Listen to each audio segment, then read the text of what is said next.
기후위기와 무슨 상관이냐 이렇게 생각하실 수도 있을 것 같습니다. 그런데 정확히 기후위기와 가장 맞닿아 있고 가장 그 속에서 피해를 보고 있는, 어찌 보면 가장 큰 피해자가 바로 도로가 일터인 페달라이더가 가장 큰 피해자라고 저는 생각합니다. 잠깐만요, 이거 전화가 와가지고. 예. 제가 지금 다른 중이라서 여기 도영물 앞에 오시면 됩니다. 예, 하트 도영물 앞에. 예. 사람들 다 와 있어요. 예, 저쪽에 오시면 돼요. 막 콜도 들어오네, 또. 이 와중에. 받아야지. 오늘 지금은 탈 수가 없습니다. 예. 혹자는 이런 얘기 하더라고요. 올해가 아마 가장 시원한 여름이다. 왜? 매년 더워질 것을 예상하기 때문에 확실히 밖에서 일하는 저로서는 작년보다 올해가 더 더웠고 또 내년이 너무 염려가 됩니다.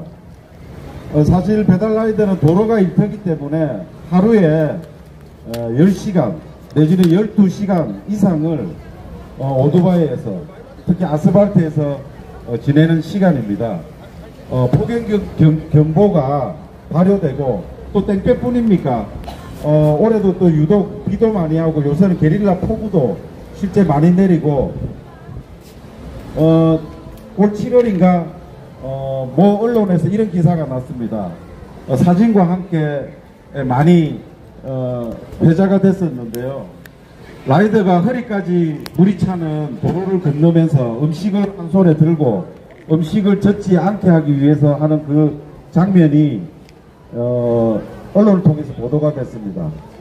제가 볼 때는 훈훈한 미담으로 언론 기사는 보도가 되었고 그 상점주가 너무 그 기사가 감사해서 그 제보를 했다고 했던 얘기를 제가 확인한 바 있습니다. 그런데 우리 사회가 다시 한번 그런 기사 내용을 확인하면서 다시 한번 생각해야 될 지점이 아닌가 생각을 해봤습니다. 그것은 단순히 미담으로 기사 한 줄로 포장을 할 내용이 아니라고 봅니다. 누군가는 목숨을 걸고 2,000원, 3,000원을 벌기 위해서 만약에 조금 더 비가 많이 와서 급류가 됐었으면 그 기사는 물과 함께 아마 사라졌을 겁니다. 그러면 우리는 그 라이드에 그 폭우 속에서 일을 할 수밖에 없는 구조적 문제, 또 이런 것들을 막기 위해서 우리 사회는 무엇을 하고, 지자체는, 정부는, 그리고 매년 수천억을 벌어가는 이 메이저 플랫폼사들이 아무런 거기에 대한 책임의식과 문제의식을 느끼지 않는 이런 것들 때문에 기후위기에 전국에 50만이 더 넘는 도로에서 일하는 노동자들은 매년 이렇게 목숨을 담보로 오늘도 이 시간에 달리고 있습니다. 그래서 페달라이더와 기후위기는 저희들과 나눌 수 없는 가장 큰 피해자라고 제가 말씀드린 겁니다. 그래서 오늘 함께 하게 된 것이고요. 또 저 멀리서 울산에서도 오시고 함께 하기 위해서 창원에서도, 경남 쪽에서도 우리 라이더 분들이 함께 하고 계십니다. 그래서 오늘 또 이런 기후위기와 관련해서 또 우리 시민들과, 부산 시민들과 만나면서 마음껏 알리고 함께 새로운 세상, 죽지 않고 안전하게 일할 권리를 위해서 함께 싸워 나갔으면 좋겠습니다. 감사합니다. 예, 본부석에 가시면 노동자 기후 정의를 말하다라는 책자를 저희가 인터뷰집을 만들었는데요. 거기에 라이더 이야기들도 있습니다. 그래서 이 여름과 이 기후 위기에 노동자들이 어떠한 위기를 겪고 있는지 같이 살펴보시면 좋을 것 같고요. 제가 한여름 내내 산에를 다녔는데 여러분한테 거기서 녹음해온 자연의 소리를 잠시 들려드리겠습니다.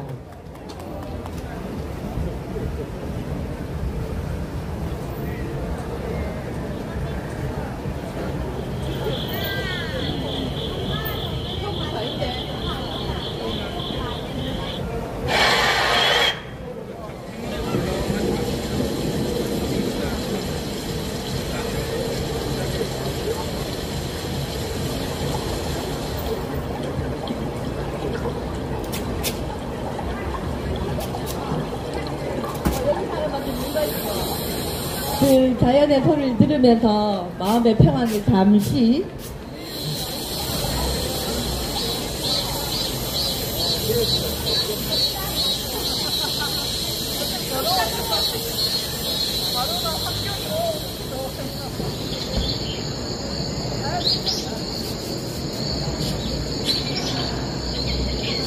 다음까지 들어요.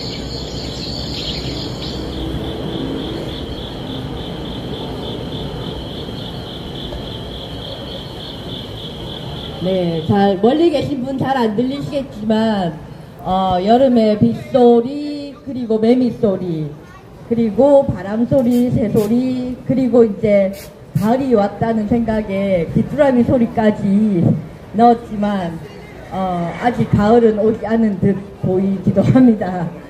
그러면은, 그 다음 분 모셔서 저희가 또 이야기 더 들어보도록 하겠습니다. 다음 준비되신 분, 노동안전보건연구소에서 네네 얘기를 좀 해주시도록 하겠습니다.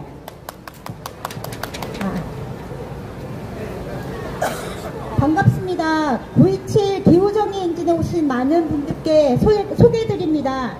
저는 노동자가 안전하고 건강한 현장을 노동자와 함께 만들고자 활동 중인 한국노동안전보건연구소 이숙견입니다. 한국노동안전보건연구소는 서울, 수원, 부산에 사무실을 두고 활동하고 있는데요. 오늘 9.27 기후정의 행진을 맞아 서울, 수원은 서울 기후정의 행진으로 부산은 부산 경남 기후정의 행진에 함께하고 있습니다. 여러분, 올여름 어떠셨나요? 너무 더우셨죠? 견디기가 힘들 정도로 너무 더웠습니다. 사실 전 사무실에서 일하는데도 너무 더워서 하루 종일 에어컨을 켜둘 수밖에 없었는데요. 작업장 내에서 일하는 노동자들도 너무나 일하기 힘들었고 이동부동을 하는 노동자들도 너무나 힘든 여름이었습니다. 오죽했으면 2024년보다 온열 질환자 발생이 30에서 40% 이상 증가하였으며 사망자만 30여 명이 된다고 합니다. 작업장 안팎을 막론하고 일하는 노동자 사람에겐 견디기가 너무 어려운 여름이었지만 특히 두 현장의 이야기를 해보고 싶습니다. 앞에서 우리 이상진 동지가 라이더의 노동환경에 대해서 말씀드렸지만은 그럼에도 조금 더 말씀드릴게요. 대표적인 이동노동자인 배달노동자, 플랫폼 업체인 배달의 민족과 쿠팡이츠는 96시간 내 배달 200건 완료 시 18만원 보상, 117시간 내 배달 260건을 완료할 때 30만원 보상 등을 내걸며 노동자에게 추가 보상금을 미끼로 목숨을 걸고서라도 배달을 하라고 부추겼습니다. 하지만 이러한 추가 보상금을 일방적으로 플랫폼 기업이 기본 배달료를 인하해서 만들어진 보상금입니다. 폭염 시기에 작업을 멈출 수 있는 휴식 수당 지급은커녕 폭염 속에서도 노동자 간 경쟁과 성과 달성을 하라며 부추기고 있었습니다. 결국 올해만 16명의 배달 노동자가 길 위에서 사망했습니다. 새벽 배송, 후레쉬 배송이라며 24시간 멈추지 않고 일을 하게 하는 기후학당 쿠팡 물류센터는 전국에 76개의 물류센터가 노동자가 있음에도 그중 냉난방 설비가 되어 있는 센터는 겨우 10에서 15% 정도라고 합니다. 너무 끔찍하지 않습니까? 이러한 사실도 너무 경악스러운데 최근 폭염 대응 지침이 법 개정이 되면서 체감온도 34도가 되면 최소 2시간 20분 이상의 휴식시간을 줘야 합니다. 하지만 쿠팡은 단 1분도 노동자에게 휴식시간을 주고 싶지 않아서 일하는 노동자에게 가야 할 에어컨 바람은 33도가 되지 않게 하기 위해서 온도계, 측정하고 있는 온도계를 향하여 온도 측정을 하였다고 합니다.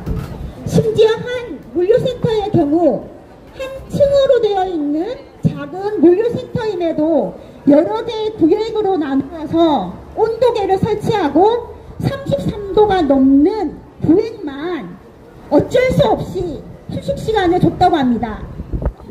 가속되는 기후재난도 너무 위험하지만 더욱 일하는 사람을 위험하게 만드는 것은 일하는 사람의 몸과 삶을 기준으로 결정하는 생산이 아니라 오직 자본의 이윤 중심에 맞추어진 생산 방식과 속도가 노동자를 더욱 큰 위험으로 불건강으로 만들고 있습니다. 비단 폭염 문제뿐만 아니라 국지성 폭우, 태풍, 가뭄, 산불, 그리고 한파 등 예측할 수 없는 기후의 시기에는 더욱더 그러합니다. 연구소는 이러한 노동자 시민의 몸과 삶보다 이윤이 우선되는 현재와 같은 생산 체계를 바꿔야 지구에서 존재하는 모든 존재들의 안전과 건강, 지속 가능성을 확보할 수 있다고 생각합니다. 9.27 기후정의 행진에서 연구소가 준비한 플랜 내용을 외치면서 마무리하겠습니다. 자, 같이 전체 다 한번 해볼게요. 바로 생산, 바로 사회 멈추고 기후정의 세상으로. 너무 길어요. 자, 뒤에 내자만 따라하겠습니다. 그러면 자, 바로 생산, 바로 사회 멈추고 기후정의 세상으로. 기후정의 세상으로. 기후정의 세상으로. 기후정의 세상으로. 네, 하나 더 있습니다. 자, 더 이상 쪄죽지 않게 일하다 차별받지 않게 위험한 히터 당장 멈춰. 멈춰. 멈춰. 네, 이상입니다. 감사합니다. 네, 고생하셨고요. 어쨌거나 준비도 하고 있고 뭐 이래서 뭐 집중은 안 되지만 아마 마음속으로 다 듣고 계시고 귀로도 듣고 계실 거라고 생각합니다. 저희가 한 번 더 이야기를 듣고 이 마이크는 바로 현장으로 가겠습니다. 그래서 오늘 나에게 기후정의란 무엇인가 질문을 드릴 텐데요. 지금 답들을 살짝 너무 길게 말고 준비를 하고 계시면 제가 찾아가도록 하겠습니다. 자, 그러면은 저희 다른 한 분 이야기 더 듣고 현장으로 갈 텐데요. 자, 여러분 멀어도 박수로 맞아주세요. 안녕하세요. 저는 3살 아이를 키우는 엄마이자 지하철에서 일하는 영무 노동자입니다. 오늘 이 자리에서 엄마로서 또 노동자로서 기후정의 이야기를 나누고자 합니다. 오늘 여기 오기 전에 아침에 3살 아이와 양치질을 하다가 제가 잠시 수돗물을 틀어두었습니다. 그런데 아이가 그걸 빨리 잠그라고 엄마 물 아껴 써야 돼, 안 그럼 지구가 아파 라면서 저를 혼냈습니다. 마침 이번 2주 동안 아이가 어린이집에서 지구를 지키자는 주제로 생활을 했습니다. 부산에 있는 기후박물관도 가보고 지구가 얼마나 아픈지, 우리가 어떻게 생활해야 지구가 아프지 않은지 매일 배우고 있었습니다. 그러다 보니 아이는 아침에 자동차 타면 지구가 아프니까 버스 타고 가자 라거나 분리수거를 잘 해야 된다는 말들을 이번 주에 했습니다. 아이들이 지구가 열이 나서 아프고 그걸 막기 위해서 뭔가를 해야 된다는 교육을 우리보다 훨씬 더 많이 받겠구나 생각을 했습니다. 그런데 이 며칠간 아이 말을 들으면서 한 가지 바람이 생겼습니다. 지구가 아플 때 우리 아이들이 할 일뿐 아니라 누가 지구를 아프게 하는지도 함께 교육해줬으면 한다는 것이었습니다. 착한 아이들이 기후위기 책임을 질 게 아니라 실제 누가 지구를 뜨겁게 만드는지도 구체적이고 명확하게 알려줬으면 하게 됐습니다. 오직 돈만을 판단 기준으로 삼는 정부와 기업이 사실은 지구를 뜨겁게 하는 주범이니 우리가 그들을 혼내주는 일도 같이 해야 된다고, 그런 교육이 교실에서 이루어졌으면 좋겠습니다. 두 번째는 제가 일터에서 겪는 일입니다. 앞선 분들이 말씀하셨던 것처럼 이번 여름에 폭염이 굉장히 심했습니다. 그런데 실은 저는 일하면서 덥지 않았습니다. 에어컨이 잘 나오는 곳에서 일했고 폭염을 뚫고 급하게 처리할 일도 없었기 때문입니다. 제 주변을 둘러보면 저 같은 정규직 노동자들은 폭염 영향을 크게 받지 않았습니다. 너무 더우면 일을 쉬거나 업무량을 조절할 수 있었습니다. 무엇보다 아무리 더워도 반드시 정해진 시간 안에 처리해야 하는 일들은 이미 외주 업체나 자회사로 넘어가 있었습니다. 폭염에도 빨리 엘리베이터나 에스컬레이터를 수리해야 하는 노동자들, 찜통 같은 역사에서 분주하게 움직여야 하는 청소 노동자들은 이번 여름이 더욱 힘들었을 겁니다. 기후위기로 폭염이 더 심해질 겁니다. 그런데 일터에서 누가 얼만큼의 폭염을 견뎌야 할지는 고용 형태에 따라서 달라집니다. 같은 38도여도 저에게는 이번 여름이 25도였고 저와 같은 역에서 근무하는 청소 노동자들에게는 40도였습니다. 폭염은 자연스럽거나 어쩔 수 없는 일이 아닙니다. 기후위기는 평등하지 않고 기후위기를 만든 주범들에게는 더 먼 이야기고 오히려 그 주범들이 노동력을 더 많이 착취하는 비정규직과 간접고용 노동자들에게 가혹합니다. 그래서 기후정의 운동은 평등과 같이 가야 합니다. 오늘 이 자리에서 기후정의뿐 아니라 평등이라는 단어가 더 자주 나올 거라고 믿습니다. 평등 없이 기후정의가 있을 수 없고 기후정의 없이도 평등이 있을 수 없습니다. 감사합니다.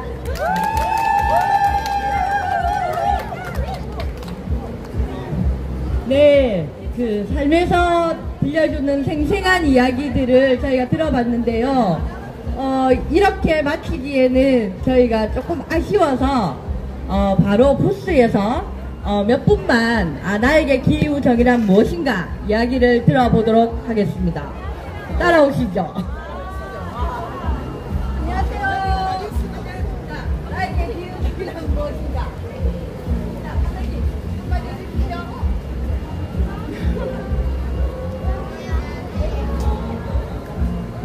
식물식으로 지구는 시원하게, 몸은 가볍게, 마음은 따뜻하게. 네, 식물식으로 몸은 가볍게 건강하게 이렇게 식물식으로 하자는 이야기를 지금 김밥을 여기 열심히 싸고 계신데요. 와서 드시면 됩니다. 너무나 맛있는 김밥이 지금 계속 준비되고 있습니다. 자, 다음 부스로 가볼까요? 안녕하세요, 선생님.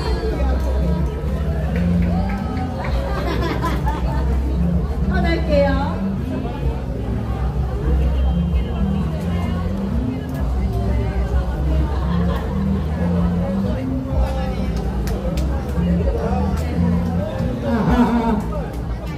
안녕하세요.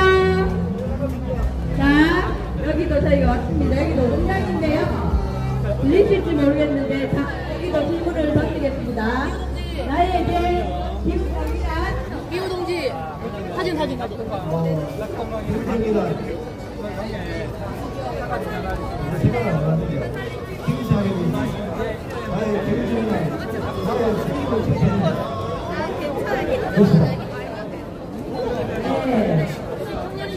나에게 기후정의란 생명을 지키는 것이다 라고 얘기해 주셨습니다.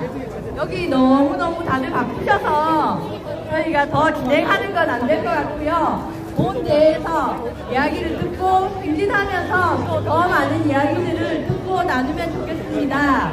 그러면 저희 오픈 마이크는 여기에서 정리하도록 하겠습니다.